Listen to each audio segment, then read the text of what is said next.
पढ़ने वाले हैं एक नया टॉपिक ग्रामर का, इसका नाम है इट।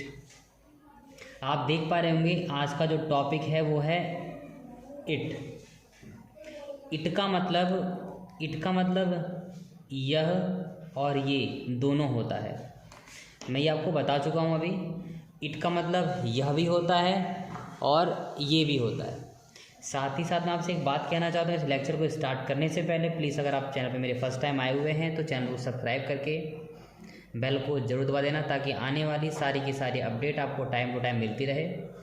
और मैं एक बात और कहना चाहता हूँ, ये जो इट का जो टॉपिक है ये लगभग 4 वीडियो में कंप्लीट होगा और इस वीडियो लेक्चर में कंसेप्ट नंबर फर्स्ट को पढ़ने वाले हैं और इट के सभी यूज़ इन 4 वीडियो में कंप्लीट किए जाएंगे। शुरू से लास्ट तक देखना प्लीज़, इस वीडियो को बिल्कुल भी स्किप मत करना।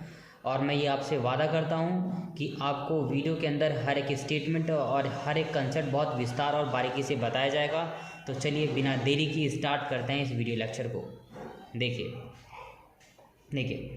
यहाँ पर हम पढ़ने वाले हैं कंसेप्ट फर्स्ट कंसेप्ट, देख रहे हैं फर्स्ट कंसेप्ट में हम इट के बारे में पढ़ने वाले हैं। किसके बारे में बच्चों? इट के बारे में। आप देख पा रहे होंगे इट को हिंदी में यह कहा जाता है। एक बात मैं कह देना चाहता हूँ, इट को हिंदी में यह कहा जाता है और इट को हिंदी में यह कहा जाएगा, ये केवल यूज़ होता है निर्जीव, केवल निर्जीव को आप इंग्लिश में कहते हो नॉन लिविंग। क्या कहते हो? Non living. ठीक है, तो इट का प्रयोग निर्जीव या नॉन लिविंग के साथ होता है। एक बात और बताना चाहूँगा, दिस का मतलब भी यह होता है। ठीक है, इट के साथ थोड़ा यह भी पढ़ लेंगे। दिस का मतलब भी यह होता है, लेकिन इसमें क्या चीज़ होता है भाई? इसका जो यूज़ है आप नॉन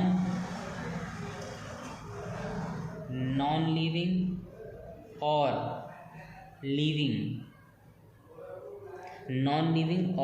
लिविंग दोनों के साथ आप इसका प्रयोग कर सकते हो। चलिए एग्जाम्पल के माध्यम से लिविंग और नॉन लिविंग के डाउट को ख़त्म करते हैं अच्छे से। देखिए, यह एक पेन है। आप देखना इस सेंटेंस में यह जो है पेन के लिए यूज़ किया गया है और जो पेन है, बात को समझना, जो ये जो पेन है ना, पेन जो है एक नॉन लिविंग थिंग है। नॉन लिविंग, आपको पता है नॉन लिविंग का मतलब होता है जो चीज़ें सांस नहीं लेती हैं, वो चीज़ें। तो पेन सांस नहीं लेता, ये नॉन लिविंग है। तो नॉन लिविंग जो थिंग है उसके लिए यह का प्रयोग किया गया है। आप देखते हैं यह को आप इंग्लिश में क्या कहते हो? यह को हम इट भी कहते हैं, यह को हम दिस भी कहते हैं। आप देखना ज़रा ध्यान से, अगर मैं यह के लिए दिस लगाऊं तो दिस इज़ अ पेन, सही सेंटेंस है, क्योंकि दिस का मतलब यह होता है, यह सजीव और निर्जीव दोनों के लिए लगता है, तो ये सेंटेंस सही है। अब देखो, अगर मैं यह का मतलब यहाँ पे इट रखूँ तो इट भी सही है, क्योंकि यह को इट कहते हैं निर्जीव के लिए और आप ये निर्जीव है, तो ये सेंटेंस दोनों ही सही हैं। यह भी सेंटेंस सही है, यह भी सेंटेंस सही है। चलिए एग्जाम्पल नंबर 2 देखते हैं। एग्जाम्पल नंबर 2 में यह प्यार है। इसमें जो यह शब्द है, आपको पता है यह को इट भी कहा जाता है, यह को दिस भी कहा जाता है, यह को इट भी कहा जाता है और यह को दिस भी कहा जाता है। तो प्यार लिविंग भी मान लो या नॉन लिविंग मान लो, आपको दिख रहा होगा। जो यह है दिस इज़ लव, ये भी सेंटेंस करेक्ट है। इट इज़ लव, ये भी सेंटेंस करेक्ट है। करेक्ट इसलिए है क्योंकि ना यहाँ पर सजीव की बात हो रही है ना निर्जीव की बात हो रही है। अगर मैं निर्जीव मान लूँ तो इट आएगा, बिल्कुल सही है।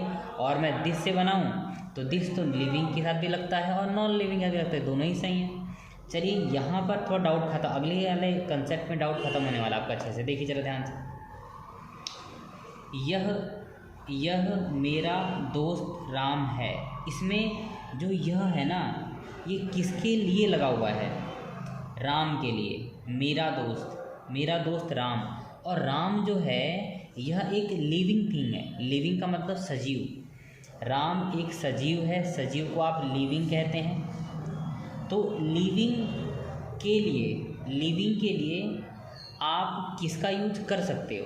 तो ध्यान देना, लिविंग को सजीव कहते हैं और इसके लिए आप दिस लगा सकते हो, दिस लगा सकते हो। देखो sentence, this is my friend Ram, sentence सही है। अगला अगर मैं सोचूं कि मैं यह के लिए इट का प्रयोग कर लूँ, अगर ये मैं सोचूं कि यह के लिए मैं इट का प्रयोग कर लूँ तो ये सही नहीं होगा, क्योंकि इस वाले सेंटेंस में राम लिखा हुआ, राम सजीव है और यह को इट कहते हैं। आपको पता है यह को इट भी कहते हैं, यह को दिस भी कहते हैं। मैं यहाँ पे इट का यूज़ नहीं कर सकता, मैं इसलिए यूज़ नहीं कर सकता क्योंकि इट केवल नॉन लिविंग के लिए लगता है, केवल नॉन लिविंग के लिए लगता है। बात को समझ रहे? इसलिए ये सेंटेंस गलत है और ये सेंटेंस सही है। एक और एग्जांपल से हम समझते हैं, देखिए ज़रा ध्यान से। यह एक टेबल है, आप देख सकते हैं टेबल जो है एक नॉन लिविंग थिंग है, निर्जीव चीज़ है टेबल। यह को आप इट कहते हो, निर्जीव है तो इट इज़ अ टेबल बन सकता है। या फिर आपको पता है टेबल निर्जीव है, ये लगा दिया, और आपको ये पता होगा आप दिस से ही बना सकते हो। आप कहोगे सर आप दिस से क्यों बना रहे हो? दिस कहता है मैं सजीव के साथ भी आ जाऊंगा और मैं निर्जीव के साथ भी आ जाऊंगा, तो यहाँ तो निर्जीव है ना, तो दिस दोनों जगह आता है। तो दिस इज़ अ टेबल, तो ये दोनों ही सेंटेंसेस सही हैं। यहाँ से डाउट ख़त्म हो जाएगा थोड़ा सा। देखिए जरा ध्यान से, यह एक कुत्ता है, इसमें जो यह है ये किसके लिए यूज़ हुआ? कुत्ते के लिए। कुत्ता जो है एक लिविंग है। क्या है बच्चों? कुत्ता है, लिविंग थिंग है। आप देखना जो लिविंग है, लिविंग जो है वो केवल और केवल दिस, लिविंग जो है वो केवल और केवल दिस के लिए है। तो यहाँ पर हम क्या करने वाले हैं, देखिए ज़रा ध्यान से। यहाँ पर मैं इसको बोल सकता हूँ this is a dog, this is a dog. मैं इस सेंटेंस को इट से नहीं बना सकता। अगर मैं इसमें इट का यूज़ करूँगा तो ये सेंटेंस गलत हो जाएगा, क्योंकि कभी भी लिविंग को आप हिंदी में सजीव कहते हो, सजीव के साथ कभी भी इट का यूज़ नहीं होता, क्योंकि इट केवल निर्जीव यानी नॉन लिविंग के साथ लगता है। तो आई होप आपने इस वीडियो को अच्छे से समझा होगा। शॉर्टकट में इस वीडियो को थोड़ा मैं रिवाइज करा देता हूँ, ध्यान से देखना, याद कर लीजिए। यह को इट भी कहते हैं, इट आप तब लगाओगे जब वस्तु केवल नॉन लिविंग हो। हाँ, आप दिस लगा सकते हो, लिविंग के लिए भी नॉन लिविंग के लिए भी मर्जी है, यहाँ पर मर्जी है। बाई चांस अगर आपको ये इच्छा होती है कि मैं एक काम करूँ भाई इट से बनाऊँ, तो इट लगाने से पहले ध्यान देना पड़ेगा वो लिविंग है या फिर नॉन लिविंग।